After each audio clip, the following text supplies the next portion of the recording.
Hello, great day everyone. Welcome sa ating 100x Community Podcast. I'm your host, Genos Angel, and this episode, marami tayong matututunan regarding strategy and tips in network marketing. Kung ikaw ay nasa ganitong klaseng industry, kung ready ka na, let's go!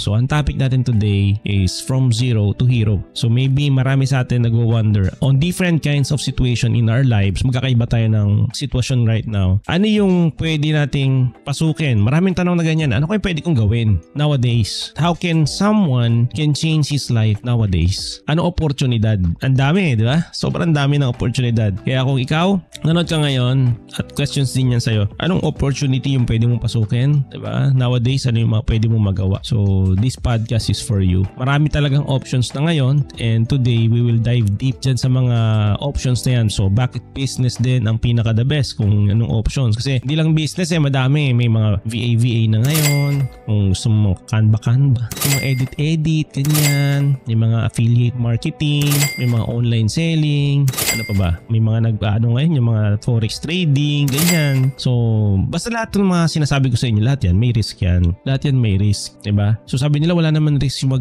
mag-apply ako ng trabaho online. What? Meron din. May risk din yun. What if hindi ka bayaran? Kasi alam nyo na, nasa SNR ako last time. Nakapila ako. Habang nakapila ako, meron dalawang VA doon nag-uusap. So yung isa, nagtatanong siya, ano ba yung site mo? Saan ka ba dyan nag-work? Saan ka nagtrabaho dyan? Sabi niya, paano mo ma-detect? Yung iba daw scam daw. Yung iba daw free labor. Pag sabing free labor, para mag-qualify ka doon sa position na job na gusto mong applyan sa kanila, dapat meron ka muna i-accomplish na ganitong project. Free labor tawag doon. Yung paggagawain ka ng project, tapos after mo maipasa yung project, sometimes yung iba, di ba, hindi na hinahire. Hindi dahil sa hindi okay yung trabaho ginawa mo sa kanila. Hindi ka nila hinahire talaga for the purpose of ginamit ka na nila eh. Yan na yung tapos na yun.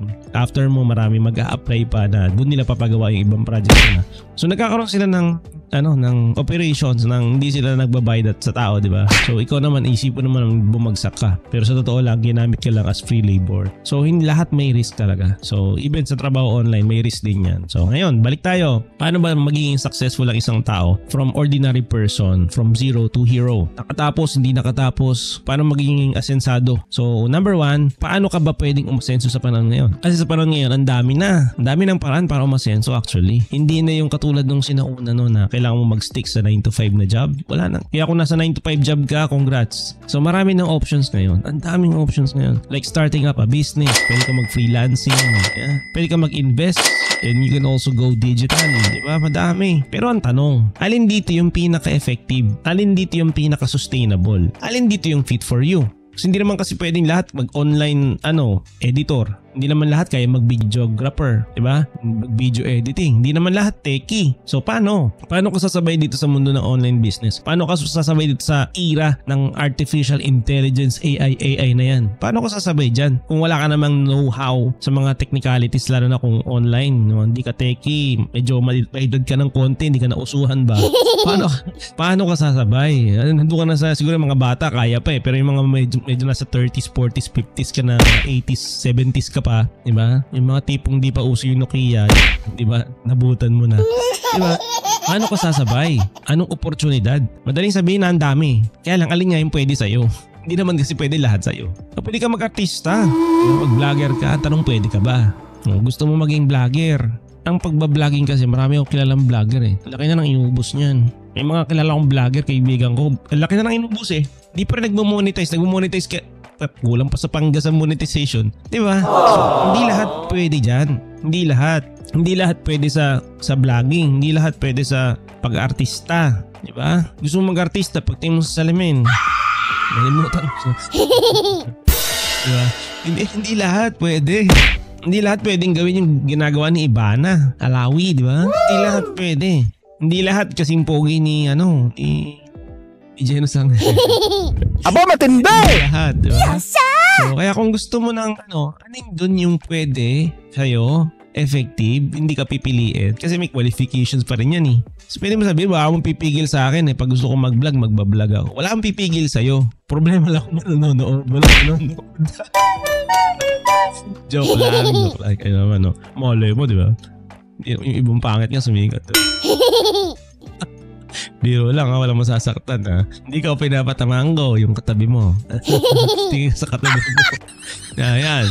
So kung gusto mo ng tunay na pagbabago from zero to hero guys, there are different kinds of stories kasi talaga. Ang dami, iba't iba. Iba't ibang larangan, iba't ibang pinanggalingan. And most of us kasi ang nakikita natin yung nasa social media. Kasi doon tayo lahat nakatutok. Which is totoo naman, during the pandemic yan talaga nag-rise up yan eh. You need to explore different options. Hindi, kung ano yung fit sa'yo, hindi pwedeng pilit mo mag ano ka. Wala ka namang ano. Naglaba ka ng ano. Naglaba ka nakabra, sinubukan mo, binidyoan mo. Instead na may nanood, marami na suka. Biro lang. Ayan. Napatawa ko lang kayo. Kasi alam ko stress kayo yun sa ibang mat. Pero syempre, you also need proper mindset and approach. Like for example, ako, ang dami kong naisip na negosyo pang pwedeng itayo. Pero hindi ganun kadali. Actually, yung puhunan kasi, sa totoo lang, hindi yan problema. Kasi yung iba sinasabi, wala akong pamuhunan dyan. Ayaw mag-start sa ganyang business, wala akong pera, wala akong pamuhunan. Hindi po yan yung problem. Hindi problem yung puhunan. Kasi, given the money na meron ka, for example, million bigay sa'yo, nanalo ka sa loto, nasa $100,000,000. Ang tanong, ano gagawin mo doon? Baka mindset mo lang, gastos dito, bili doon, bili dyan. Bus yun. Babalik ka sa dati. Ngayon, given the money, like for example, just imagine you have 700 million. Anong tatayo mong business? Ano yung concept na gagawin mo? So, di ba nagkakaroon ka ng lag? Ano nga ba? Ibig sabihin, hindi po money yung problem. To start a business, hindi pera ang problema. Ang problema ito, ano yung alam nito, ano yung kaya nito, at ano yung kaya ng dibdib mo pasukin. And syempre, kung ano yung pwede na fit ka, pwede ka mag-artista eh. Ang tanong, pwede ka ba? Tingnan mo sarili mo sa salamin. Kita mo yung sagot. So what? Joke lang ako. Sige, kidding aside. Let's talk about what it takes to become successful. Kasi yun yung pinaka-importante sa lahat. Because success, hindi yan overnight eh. Anong kailangan mong ipalit, di ba? Hindi yan overnight eh. What it takes to be successful. Unang-una, it requires hard work and consistency. Kung tamad ka, wala na pangarap. Diba? Kasi ang mundo po ng pagiging successful is stressful. Yan talaga. Kung gusto mong maging saktuhan lang talaga yung buhay mo, diba? Yung tipong hindi ka mai-stress. Huwag mong subukan maging successful.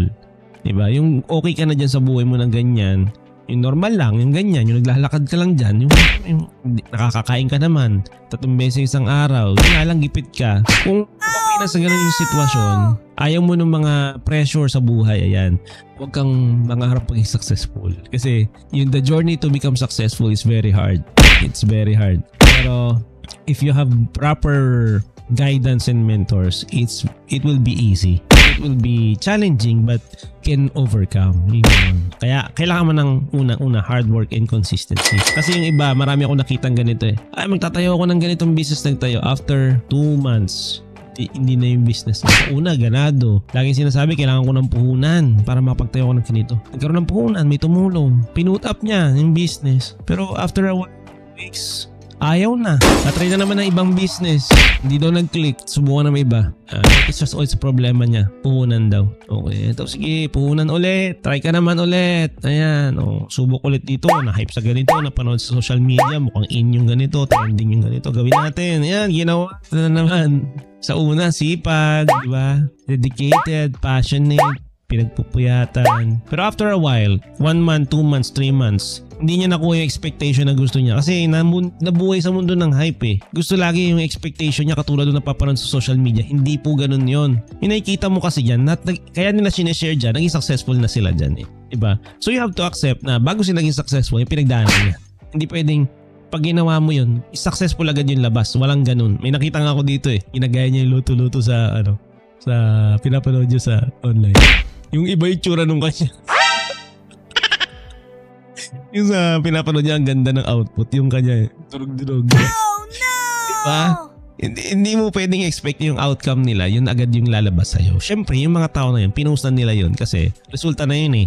Ang hindi pinopost dyan kasi yung proseso. So, dapat alam mo yung proseso. At kung alam mo yung proseso, dapat willing ka. At hindi ka lang willing, dapat hardworking ka, dapat consistent ka din. Hindi pwedeng konting hirap, ayaw mo na. Konting rejection, suko ka na. Konting di lang pumabor sa expectation mo yung mangyari, ang mindset mo agad hindi para sa'yo. Diba? Hindi pwede yung ganun yung mindset mo. Diba? Pangalawa, yun nga, mindset. Kailangan meron kang proper mindset. Anong proper mindset? Dapat right mindset. Dapat naniniwala ka na that you can achieve.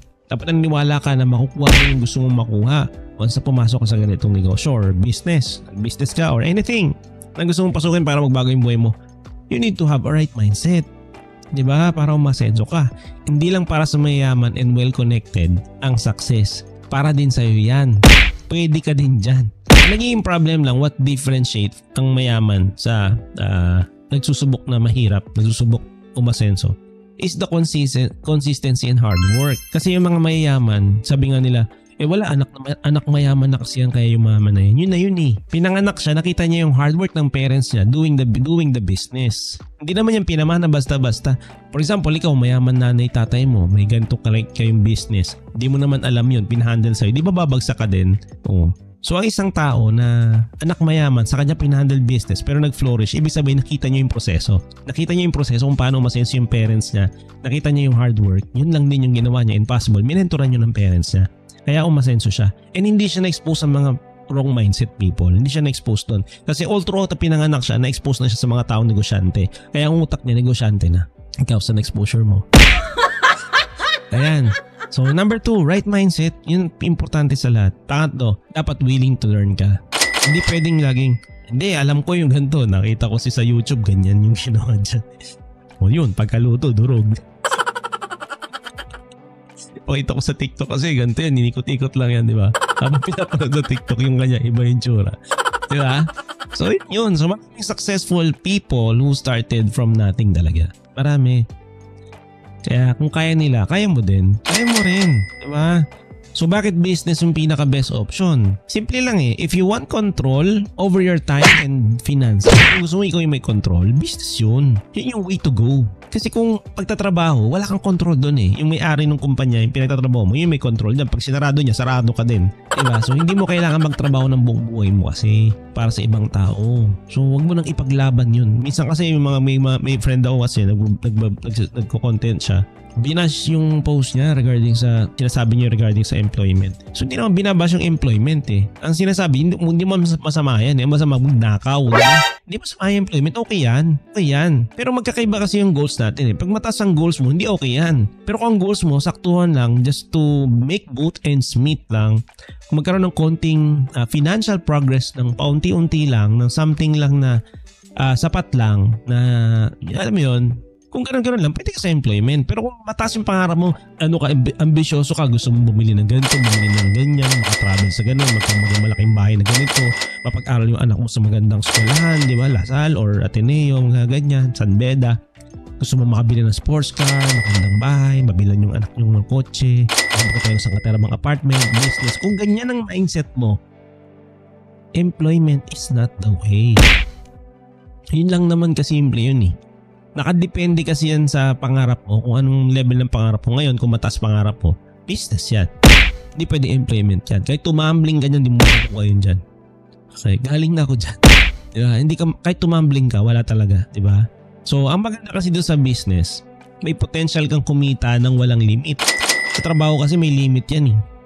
Kahit anong gawin mo, yun lang sahod mo dyan. Kahit galingan mo pa, tumambling ka, umulong ka sa harap ng boss mo. Umulong ka lang din yun.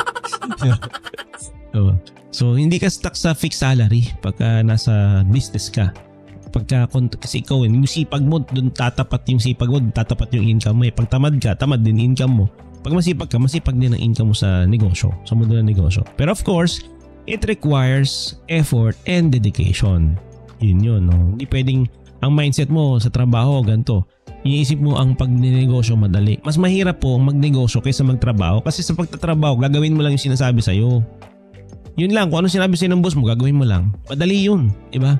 Dito kasi hindi. You will explore, you will try, pag-aaralan mo, diba? Pero yung kapalit, malaki. Unlike sa trabaho na sinasabi lang, you are doing just what you are told. Yun. Kaya walang growth. Diba? Yung income mo, syempre, ba't ka naman babayaran ng pang mayaman, pang CEO kung yun lang naman papagawa sa'yo, diba? So, yun. May mga factors nga lang na tatama sa'yo. Tulad yan, AI. Delikado yung mga nagtatrabaho dyan eh. Di ba? So, maganda pa sa business. Ito yung pinaka-sure way to break free from the rat race. Pag sabing rat race, paulit-ulit. Sweldo, bayad utang, sweldo, bayad utang, sweldo, bayad utang, sweldo, bayad utang. Rat race yan. Papasok sa trabaho, uwi, sahod, bayad utang, pasok sa trabaho, utang ulit. Di ba? Ang tawag dyan, rat race. You are running on the same cycle ng paulit-ulit na wala nangyayari sa buhay mo na dadagdagan edad mo. Kung meron man nagdadagdag sa finances mo, or growth dun sa line of position mo sa trabaho, that's fine. Kung masaya ka dyan, that's fine. Pero sabi ko nga, kung mataas yung pangarap mo, that's not the way. Bakit online business? O sige, business tayo, boss. Boss. Boss, business tayo, boss. Pero bakit online? Yun na yung trend eh. Online na yung trend ngayon. Business na sa online, ang trend ngayon. Kailangan mo sumabay. Hindi pwede sabihin mo, basta kayo, dyan kayo. Ayoko dyan. Dyan kayo lahat. Hindi pwedeng ganun. Diba? Kasi bakit? Remember Nokia? Diba? Binabash nila si iPhone. Diba? Bakit daw? Ba't mo tatanggalin yung QWERTY pads? Diba? Oh. Asa na ngayon ang Nokia? Inadapt din nila yung inadapt ng Android, diba? Oh, pero nalugi na sila. Diba? Yung dating tinitingalang brand na Nokia. Diba? Akala natin yun na yung future, diba? Pabago-bago yung model, ang sarap-sarap. Nostalgic, diba? Pero bakit nag-fail? Diba? Bakit ang Yahoo nag-fail? Google ang nag-flourish. Diba? Pero Yahoo ang pinaka one of the best website noon, noong time na yon. Pero bakit natalo sila ng Google? Diba? Kasi they don't adapt the change. Kailangan mag-adapt sa change. Lahat po ngayon nag-adapt sa change. Kahit ngayon matatanda ngayon, nagsa-social media na eh. Diba? Diba? Nag-aaral ng Facebook, nagmabash pa. Diba?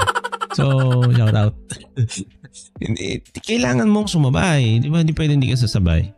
No? Lahat ngayon online, business, store online na, diba? Dati mall ka pa, ngayon Shopee, Lazada na, diba? So lahat digital age na kasi ngayon eh. Yan na talaga yung trend ngayon. Mas madali na mag-start ng negosyo ngayon kaysa noon, kasi ngayon you just own a platform, you have a business. Unlike noon, tayo ka pa ng building, physical store, diba? Ngayon ang tanungan na nga, may physical store ba yan, diba? Ang tanungan na sa online na, may physical store po ba kayo? Bakit? Ba't tinatanong yun? Marami kasing business ngayon na malalaki pero wala silang physical store. Shopee, Lazada, ganyan. Walang physical store. Hindi lang yan. May mga malilit na business pa na walang physical store pero kumikita na malaki. So you can reach far more than customers like never before. Sa technology ngayon, in every parts of the world, pwede ka magkaroon ng clients because of different strategies like advertising, ganyan. Madami, sobrang dami. So compared sa traditional business no na kailangan i-commercial mo pa, ngayon ang dami ng options, di ba? So pwede ka mag-run ng online store, di ba? Mag-offer ka ng digital services, mag-create ka ng digital products. Yun yung mga nauso ngayon eh. Pero ang tanong, pwede ka nga ba doon? Di ba? Paaralin mo yan, syempre. So this power of internet opens up many doors on us. Pwede ka mag-vlog, di ba? Labas mo yung ano mo. So, kung nagtatrabaho ka, you can do this, di ba? So, number 5. Pero bakit network marketing? Di ba? Sabi palang boss online eh. Dito na lang ako sa BABA. O sige, edit ka. Boss, dito na lang ako sa Kamba-Kamba. Kambak-kambak. Baka mag-kambak. Joke lang, di. Maganda naman yan. Natutuwa nga din ako dyan kasi mahilig din ako sa ganyan, sa Kamba-Kamba. Kaya lang, may mas better kasi opportunity kaysa dyan. Kaya, hindi ko pinapasok. Pwede ako mag-BA. Magaling ako mag-English. Yes. Galing mag-English. Pero ba di ko pinapasok yung mga call center yan, BA na yan. Kasi may mas highest paying job pa dyan kesa dyan. Yung ginagawa ko ngayon. Di ba? Papasok ko yun, di ba? Network marketing business allows you to earn while building your team. Yun ang maganda. And you're not just selling products. You're also building a community. Kasi sa parang ngayon, community talaga. So you're building a community and helping other people to succeed also on this kind of business din. And kapag tinulungan mo yung iba, aangat ka. Yun ang maganda dito. Sa iba kasi, like for example, yung mga digital products na yan. Those people na nagsasabi na, message mo ako, I can help you on this BABA something na to. They will tell you na magbayad ka ng subscription para turo nila sa'yo. And naniniwala ka ba na tuturo nila sa'yo? No. Hindi nila tuturo lahat. Papajoinin ka sa community, sa community nila na mga nag-edit ng ganyan. Pero ibibigay lang niya sa iyo handful. Pero hindi niya ibibigay lahat. Kasi pag binigay niya lahat, wala siya bebenta, di ba? Tatalunin mo siya. Competition kasi yan. Dito kasi sa network marketing, walang competition. Ang community dito, pag nagtulungan tayo dito, aasenso ka, aasenso rin ako. Diba? Pag kumita ka, kita rin ako. So maganda, dapat kumita tayo parehas. Para kita ka, kita din naman ako. So ba't ko habulin yung kita ko? Pag kumita ka, kita naman ako. So magtulungan tayo, diba? Yun ang maganda sa network marketing business. Hindi tayo magkakompetensya. Magka-team tayo, nagtutulungan tayo. Hindi ka titipirin dito eh. Yung information ibibigay sa iyo lahat. Kasi ang goal nga umasenso ka. Ang goal, mabuild ka as a leader under that organization. Kung sino nag-handle organization na yon at na-build ka doon, magfo-flourish din yun. Mag-flourish ka, magfo-flourish din yun. Sabay kayo. Yun ang maganda dito, kaya hilahan patas talaga. Kasi yung online jobs na yan, trabaho pa rin yan. Alam niyo naman sa konsepto ng trabaho. Agawan lagi sa opportunity. Lalo na ngayon sa online marketing, everything else is on piece rate na. Skill-based na ngayon sa online. Skill-based. Paano kung wala kang skill? Yun yung sinasabi ko kanina. Lahat yan skill-based na. Maraming opportunity sa online na pwede mong pasukin pero those are skill-based. So anong skill mo? Diba? Ang beauty sa network marketing kasi duplicable yung system. Kung wala kang skill, tuturuan ka namin. Hindi mo kailangan i-reinvent yung wheel. With the right tools and support na bibigay namin sa'yo, you can build your sustainable income. And guess what? Pwede mo tong gawin kahit part-time. Yun ang maganda. Hindi mo kailangan gawin agad, iwan mo yung current job mo para dito. Hindi, sabay mo. Darating yung time mas mauunahan na ang income mo dito sa community natin, yung income mo sa trabaho mo. O tsaka mag-decide kung gusto mong i-give up or what. Ikaw pa mag-decide. Why mag-give up pag mag-give up? Diba? Hindi naman nire-require eh. Diba? Sa 100 community kasi, hindi ka dito nag-iisa. You have a support system. You have a very, very poging coach. Binuhat sarili. So ito yung tipo ng environment na kailangan mo kung magseseryoso ka na makuha yung mga success mo sa buhay. Kung gusto mong mag-grow and mag-succeed, ito yung tipo ng environment na kailangan mo kung seryoso ka talaga sa pag-asenso mo. Kapag kasama ka sa 100x system na community, you will be surrounded by different winners na makaka-relate ka kasi OFW winner, OFW ka. Local winner o professional winner, professional ka. Makaka-relate ka kasi iba't ibang walks of life yung kasama sa 100x community na umasenso, nag-flourish sa buhay. So kung anong pattern mo sa buhay, di doon ka lang tumingin, doon ka magpa-mentor and everyone is willing to coach you. Ganun kaganda sa 100x community. Walang tinitipid. Tutulungan ka talaga umangat.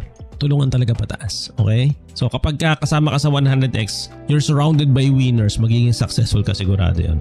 Para sa mga OFW naman and those people who are working in the Philippines, para sa mga ka-OFW natin, alam namin yung sakripisyo nyo sa pamilya nyo. Pero hindi naman kailangan habang buhay nasa abroad ka. Hindi kailangan.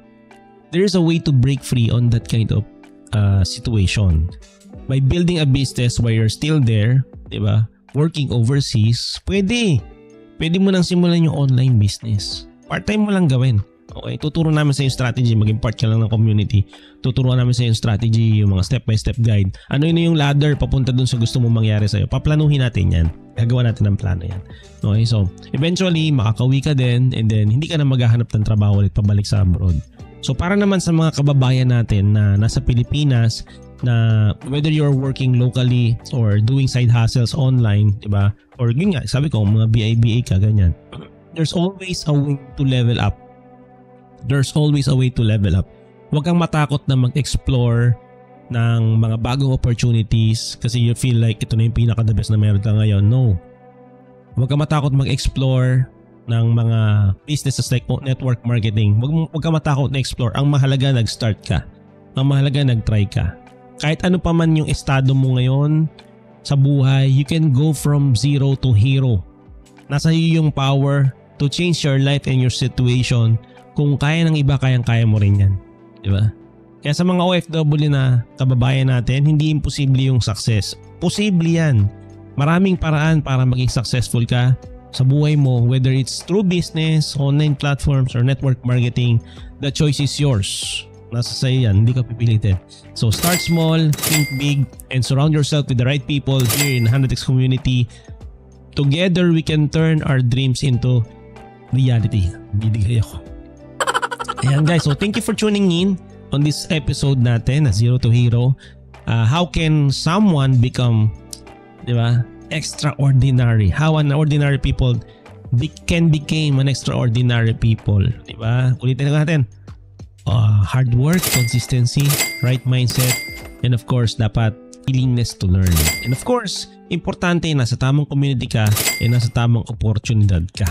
Yun. So mga business partner, mga OFW partners natin dyan, start small, think big. Together we can turn your dreams into reality. Thank you for tuning in. So see you all on our next episode. This is Janos Angel. Congratulations and welcome sa Hanax Podcast. God bless.